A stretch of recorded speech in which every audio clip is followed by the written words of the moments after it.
तो बेटा जैसे कि मैंने आपको अभी SN1 और SN2 समझाया था, तो एक बार इसके कुछ क्वेश्चन प्रैक्टिस करते हैं। SN1 डायरेक्टली प्रोपोर्शनल होता है stability of carbocation. Stability of carbocation, carbocation जितना ज्यादा स्टेबल होगा SN1 रिएक्शन उतना ज्यादा होगा।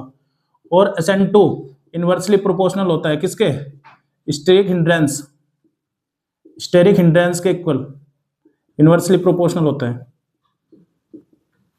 तो आपको इस कॉन्सेप्ट को लगाकर सारे क्वेश्चन अटेम्प्ट कर देने हैं।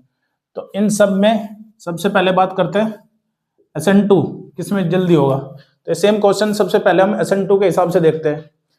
तो SN2 के लिए स्टेरिक हिंड्रेंस क्या होना चाहिए? कम। तो मैंने आपको एक चीज और बताई थी बेटा, SN2 सबसे जल्दी किसमें होता है? 1 डिग्री, उससे लेट 2 डिग्री, और सबसे लेट किसमें होता है? 3 डिग्री में होता है। तो चेक करेंगे, देखो ये रहा स्टेरिक हिंड्रेंस, यहाँ पे स्टेरिक हिंड्रेंस प्रेजेंट है, यहाँ पर एब्सेंट है। तो स्टेरिक हिंड्रेंस या तो एब्सेंट होना चाहिए या कम होना चाहिए। तो SN2 रिएक्शन इसमें जल्दी होगा। इसके बाद ये स्टेरिक हिंड्रेंस, दूसरा स्टेरिक हिंड्रेंस, तीसरा स्टेरिक, 3 स्टेरिक हिंड्रेंस है।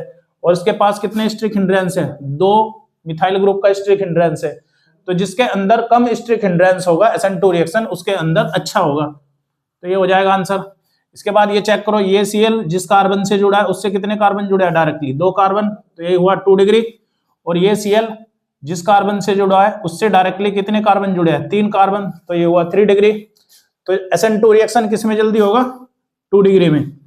इसके बाद बेटा ये Cl जिस कार्बन से जुड़ा है उससे एक फिनाइल जुड़ा है, यहाँ पे फिनाइल का स्टेरिक हिंड्रेंस है, यहाँ पर फिनाइल प्लस मिथाइल का स्टेरिक हिंड्रेंस है। तो यहाँ पर अगर आप दोनों की कंपेयर करते हो तो यहाँ पर मिथाइल का जो एक्स्ट्रा स्टेरिक हिंड्रेंस है, तो इस मिथाइल की वजह से यहाँ पर स्टेरिक हिंड्रेंस क्या है? ज्यादा। तो SN2 के लिए स्टेरिक हिंड्रेंस क्या चाहिएगा? कम। तो रिएक्शन किसमें जल्दी होगा? इस वाले में। अब इसके अंदर स्टेरिक हिंड्रेंस कितना है? 2 मिथाइल ग्रुप का। और इसके अंदर कितना स्टेरिक हिंड्रेंस है? 2 मिथाइल ग्रुप का। और इसके अंदर भी कितना स्टेरिक हिंड्रेंस है? 2 मिथाइल ग्रुप का। तो बेटा ये भी 2 डिग्री का एग्जाम्पल है, और ये भी 2 डिग्री का एग्जाम्पल है, और ये भी 2 डिग्री का एग्जाम्पल है। तो यहाँ पर एक अलग कॉन्सेप्ट आता है जिसको बोलते हैं बेटर लिविंग ग्रुप। तो better leaving group directly proportional होता है SN2 या SN1, दोनों के लिए सेम होता है, चाहे रिएक्शन SN1 हो या रिएक्शन SN2 हो। जितना बेटर लिविंग ग्रुप होगा उतना जल्दी रिएक्शन होगा। बेटर लिविंग ग्रुप कैसे पता लगेगा? फ्लोरो, क्लोरो, ब्रोमो और आयोडो में सबसे अच्छा बेटर लिविंग ग्रुप कौन होता है? आयोडो। और क्यों होता है? क्योंकि इसका साइज क्या होता है? चारों हैलोजन के अंदर आयोडीन का साइज क्या होता है? सबसे ज्यादा होता है। तो due to larger size it is a better leaving group, और इसकी हटने की टेंडेंसी जो होती है वो सबसे ज्यादा होती है।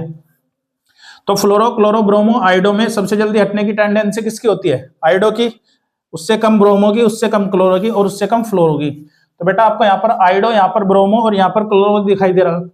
इसके बाद आप क्या करेंगे? यहाँ पे बेटर लिविंग ग्रुप के हिसाब से लगा देंगे। तो सबसे जल्दी कौन हट सकता है? I-। तो सबसे जल्दी जो SN2 रिएक्शन होगा आयोडीन वाले केस में होगा, फिर ब्रोमीन वाले केस में, फिर क्लोरीन वाले। तो सेम एग्जांपल आप कमेंट कर सकते हैं, इधर आयोडीन लगा है, इधर क्लोरीन लगा है। ये जिस कार्बन से जुड़ा है वो एक कार्बन से जुड़ा है, और ये जिस कार्बन से जुड़ा है वो भी एक कार्बन से जुड़ा है। तो यहाँ पर क्या होगा बेटा? दोनों के दोनों कैसे है? ये 1 डिग्री और ये भी 1 डिग्री है। तो सबसे जल्दी SN2 रिएक्शन किस में होगा? जो बेटर लिविंग ग्रुप है, तो आयोडीन वाले केस में जल्दी हो जाएगा।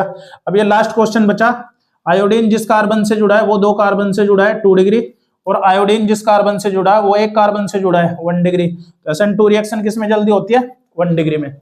अब ये बेटा सारे के सारे क्वेश्चन आप किसके पढ़ने हैं? SN2 रिएक्शन के पढ़ने हैं। SN1 रिएक्शन के पढ़ते हैं। अब SN2 तो हो चुका ना, SN1 पढ़ते हैं। तो आप इसको हटा सकते हो, इरेज कर सकते हैं हम इधर से। तो बेटा SN1 देखने के लिए हमको क्या देखना होता है? Stability of carbocation. तो SN1 रिएक्शन किस में जल्दी होता है? 3 degree, then 2 degree, then 1 degree. तो बेटा इसका कार्बोकैटायन कैसा बनेगा? प्राइमरी। और इसका कार्बोकैटायन कैसा बनेगा? Super primary. तो प्राइमरी ज्यादा स्टेबल होता है सुपर प्राइमरी, तो प्राइमरी कार्बोकैटायन ज्यादा स्टेबल होता है सुपर प्राइमरी से। तो SN1 रिएक्शन इसमें हो जाएगी। इसका कार्बोकैटायन बनेगा 2 डिग्री और इसका बनेगा 3 डिग्री, तो 3 डिग्री वाला ज्यादा स्टेबल होगा, तो SN1 रिएक्शन हो जाएगी इस वाले में। इसका कार्बोकैटायन कैसा बनेगा? 2 डिग्री, और इसका कार्बोकैटायन कैसा बनेगा? 3 डिग्री। तो SN1 रिएक्शन हो जाएगी 3 डिग्री वाले में। अब इसका कार्बोकेटाइन कैसा बना 1 डिग्री, और प्लस बेंजाइलिक भी है, बेंजाइलिक कार्बोकेटाइन बनेगा, और इसके अंदर भी बेंजाइलिक कार्बोकेटाइन बनेगा, लेकिन प्लस में ये क्या है 2 डिग्री, तो ये है बेंजाइलिक प्लस 2 डिग्री, ये बेंजाइलिक ओनली बेंजाइलिक, और ये बेंजाइलिक प्लस 2 डिग्री हुआ, और ये क्या हुआ बेटा ये बेंजाइलिक प्लस 3 डिग्री हुआ। तो बेंजाइलिक तो तीनों ही है, लेकिन उसके हिसाब से 1 डिग्री, ये 2 डिग्री और ये 3 डिग्री हुआ, तो ज्यादा स्टेबल कार्बोकेटाइन कौन बनेगा 3 डिग्री वाला। तो SN1 रिएक्शन हो जाएगी लास्ट वाले में। अब यहाँ पे बात करते हैं Cl Br और आयोडीन लगा है, तो यहाँ पे कैसा कार्बोकेटाइन बनेगा 2 डिग्री, इधर भी 2 डिग्री और इधर भी 2 डिग्री। तो आप 1 डिग्री 2 डिग्री 3 डिग्री का कॉन्सेप्ट नहीं लगा सकते, क्योंकि तीनों के तीनों कैसे है 2 डिग्री कार्बोकेटाइन है। तो यहाँ पे आपको कॉन्सेप्ट लगाना होगा बेटर लिविंग ग्रुप का। तो बेटर लिविंग ग्रुप की बात करते हैं, आयोडीन सबसे अच्छा बेटर लिविंग ग्रुप होता है, क्योंकि इसका साइज सबसे बड़ा होता है हेलोजन के अंदर, इससे कम होता है ब्रोमीन, और सबसे छोटा होता है क्लोरीन, क्लोरीन से छोटा होता है फ्लोरीन। तो जितना अच्छा बेटर लिविंग ग्रुप होगा उतना ज्यादा SN1 या SN2 होगा। तो अगर आप SN1 की बात करते हो तो सबसे जल्दी किसमें होगा आयोडीन वाले केस में। तो बेटा अगर बेटर लिविंग ग्रुप से आंसर लगा रहे तो SN1 और SN2 का ट्रेंड क्या होता है सेम होता है। तो नेक्स्ट एग्जांपल यहाँ पर आयोडीन बेटर लिविंग ग्रुप और ये क्लोरीन थोड़ा कम बेटर लिविंग ग्रुप होता है, तो SN1 रिएक्शन हो जाएगा इसमें।